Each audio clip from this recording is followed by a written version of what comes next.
పాడి పంటలతో ప్రజలంతా సుఖ సంతోషాలతో వర్ధిల్లాలని కాళీమాతను కోరుకున్నట్లు విశ్వ బ్రాహ్మణ సంఘం అధ్యక్షులు మనోబ్రహ్మ శ్రీనివాసాచారి, ఉపాధ్యక్షులు ప్రాకరాచార్య అన్నారు. మెదక్ జిల్లాలో మండల కేంద్రమైన కొల్చారంలో శ్రీ కాళికామాత చావా కార్యక్రమం బుధవారం నిర్వహించారు. ప్రతి సంవత్సరం మాదిరిగానే ఉగాది పండుగను పురస్కరించుకొని మనుమయ విశ్వ బ్రాహ్మణులు తమ పనిముట్లను కాళికాదేవి ఆలయం సన్నిధిలో ఉంచి ప్రత్యేక పూజలు నిర్వహించారు.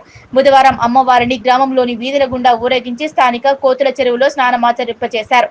ఈ కార్యక్రమంలో పాండురంగాచారి, నరసింహుచారి, ఈశ్వర్చారి, సిద్ధయ్యచారి, రాజుచారి, కరుణాకర్చారి పాల్గొన్నారు.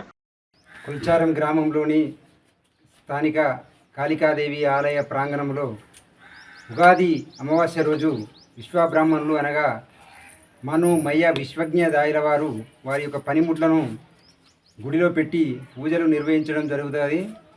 అందులో భాగంగానే తెల్లారి గ్రామ దేవతలందరికీ కూడా బండ్ల ఊరేగింపు జరుపుకొని అందులో భాగంగానే ఈరోజు శావా కార్యక్రమం నిర్వహించడం జరిగింది. ఆ శావా కార్యక్రమం అనగా కాళికాదేవి మాతను చెల్ల వరకు తీసుకుపోయి స్నానం ఆచరించుకొని మళ్ళీ తీసుకొచ్చి గుళ్ళో నిలపడం జరుగుతుంది.